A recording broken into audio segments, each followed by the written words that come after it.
వాడిపోక ముందే నన్ను వాడుకో ప్రభువా.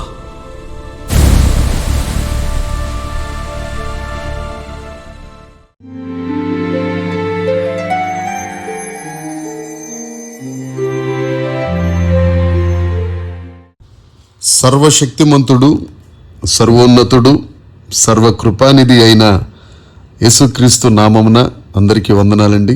దేవునికి స్తోత్రాలు.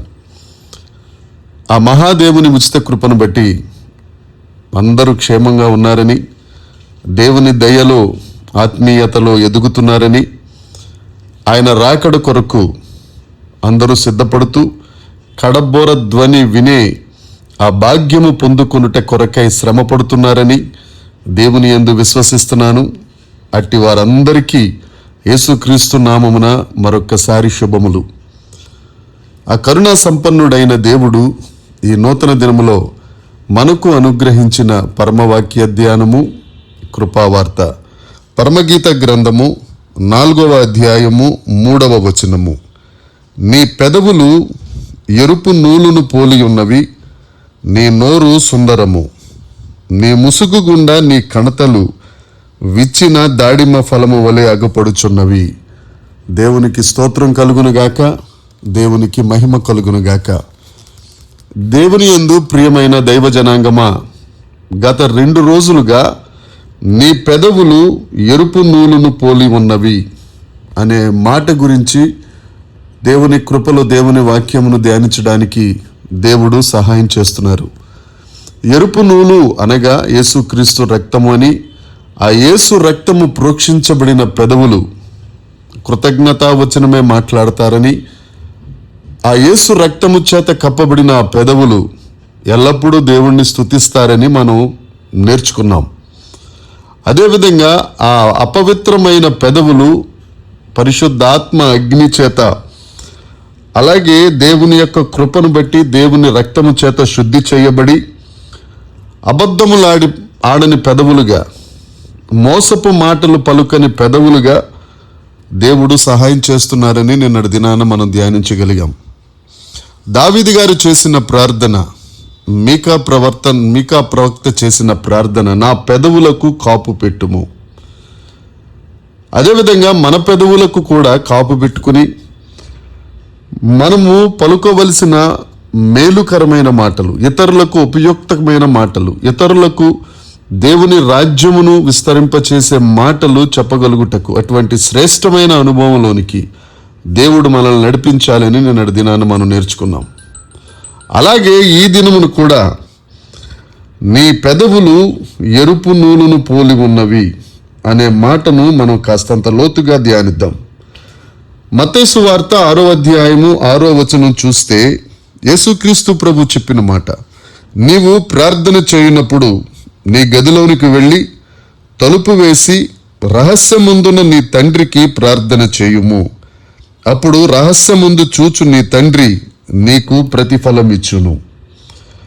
మనం ప్రార్థన చేయనప్పుడు పవిత్రమైన పెదవులు కలిగి ప్రార్థన చేస్తే దేవుడు మన ప్రార్థన ఆలకిస్తారు. అంతేకాదు, ఆ ప్రార్థనకు ప్రతిఫలంగా ఆశీర్వాదం కూడా మనకు దయచేస్తారు. పవిత్రమైన పెదవుల నోటి గుండా పవిత్రమైన మాటలే రావాలి. ఎప్పుడైతే పవిత్ర హృదయం పవిత్రమైన మాటలతో నింపబడుతుందో ఆ నోరు కూడా పవిత్రపు మాటలే పలుకుతుందని దేవుని లేఖనం తెలియచేస్తుంది. రోమాపత్రిక 3వ అధ్యాయము 13వ వచనము 14వ వచనం మనం చూడగలిగితే, వారి గొంతుక తెరిచిన సమాధి, తమ నాలుకతో మోసము చేయుదురు, వారి పెదవుల క్రింద సర్ప విషమున్నది, వారి నోటి నిండా శపించుటయు పగయు ఉన్నవని లేఖనాలు తెలియచేస్తున్నాయి. లోకస్తులు కాని మాటలు, పాపపు మాటలు, లేదంటే దుర్భాషలాడుతూ దేవునికి విరోధమైన మాటలు వారు మాట్లాడతారు. ఎందుకంటే వారి హృదయం దోషంతో నిండి ఉంది గనుక, వారి హృదయం పాపముతో నిండి ఉంది గనుక, వారి నోటి వెంబడి పాపపు మాటలు, శాపపు మాటలు, దేవునికి విరోధమైన మాటలు, విషపూరితమైన మాటలు వారు తమ నోటి నిండా పలుకుతూ ఉంటారు. ఇది దేవుని దృష్టికి హేయమైనది, దేవుని దృష్టికి దుర్మార్గమైనది, దేవుని యందు ప్రియమైన వారలారా, పెదవులు మనం కాచుకున్నట్లయితే మన దేహం అంతా బాగుంటుంది. పెదవులకు కుష్ఠరోగం వస్తే శరీరం అంతా ఏ విధంగా వ్యాపిస్తుందో, పెదవులలోని విషం శరీరం అంతా వ్యాపించి చివరకు మనలను నిత్య నరకానికి తీసుకెళ్తుంది. అందుకే లేఖనం చెప్తుంది కదా, వారి పెదవుల క్రింద సర్ప విషం ఉన్నది. ఇలాంటి పెదవులు లేని వారిగా మనం జాగ్రత్త పడాలి. ఇలాంటి దోషపూరితమైన హృదయం లేని వారిగా మనం దేవుని దగ్గర చేరి పాపక్షమాపణ పొంది మోసకరమైన హృదయమును బాగు చేయగలిగిన దేవుడు ఒక్కడే గనుక ఆ యేసు రక్తం మన హృదయం మీద ప్రోక్షించుకుని, ఆ యేసు రక్తం మన పెదవుల మీద ప్రోక్షించుకున్నట్లయితే హృదయము నిండిన దానితో పెదవులు మాట్లాడును కనుక హృదయము దేవుని నీతితో నింపబడినట్లుగా దేవుని దగ్గర ప్రాధేయపడాలి. యెషయా గ్రంథము 29వ అధ్యాయము 13వ వచనం చూస్తే, ఈ ప్రజలు నోటి మాటలతో నా యొద్దకు వచ్చుచున్నారు, పెదవులతో నన్ను గనపరుచుచున్నారు గాని తమ హృదయమును నాకు దూరము చేసుకొని ఉన్నారు. వారు నా ఎడల చూపు భయభక్తులు మానవ విధులను బట్టి వారు నేర్చుకొనినవి. ఎంత దౌర్భాగ్యమైన మాట అండి ఇది. దేవుణ్ణి గనపరచడానికి కూడా మానవ విధులే బాబోయ్. మానవులను సంతోషపెట్టుట కొరకు దేవుణ్ణి గనపరిస్తే గుంపు వీరు పదవులతో దేవుణ్ణి గనపరుస్తున్నారు కానీ వీరి హృదయాలు మాత్రం దూరంగా ఉన్నాయి. వీరి హృదయాలు దోషంతో నిండి ఉన్నాయి. వీరి హృదయం వేషధారణతో నిండి ఉన్నది.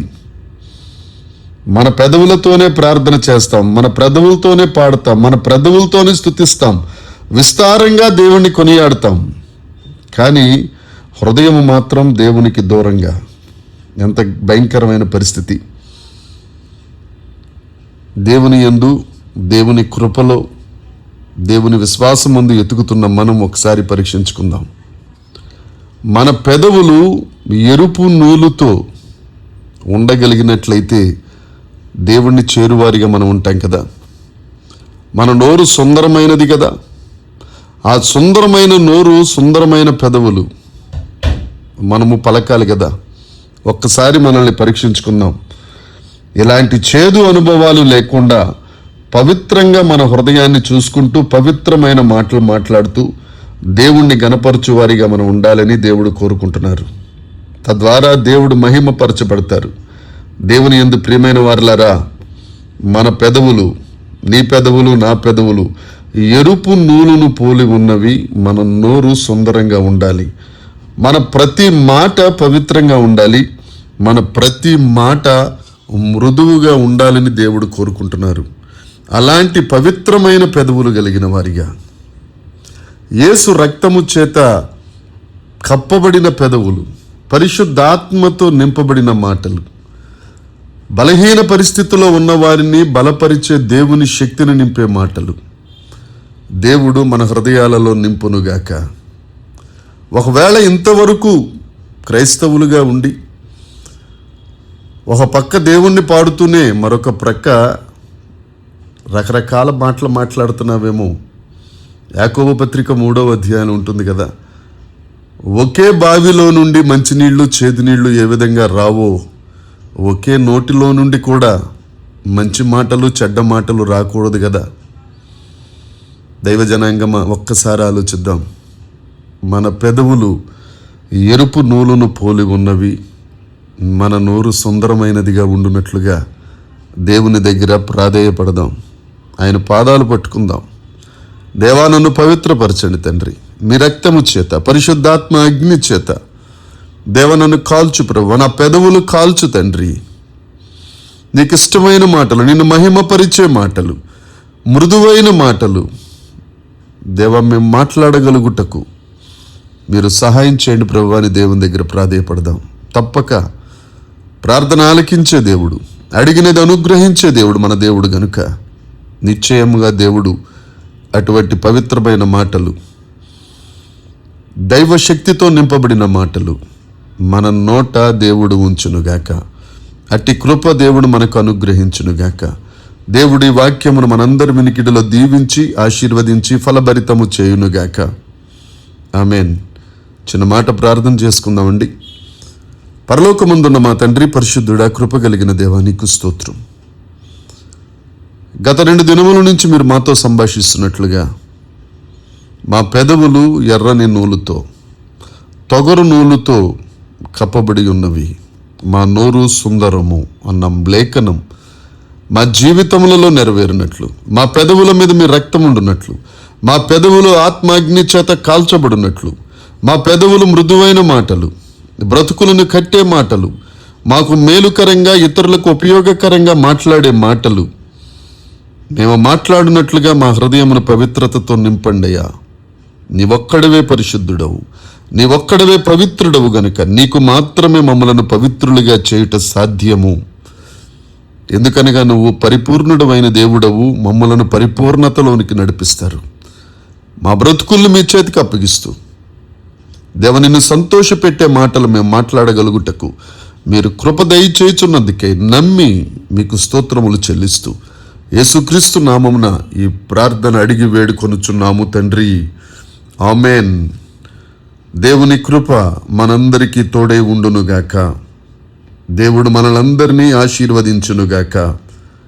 Amen, amen, amen.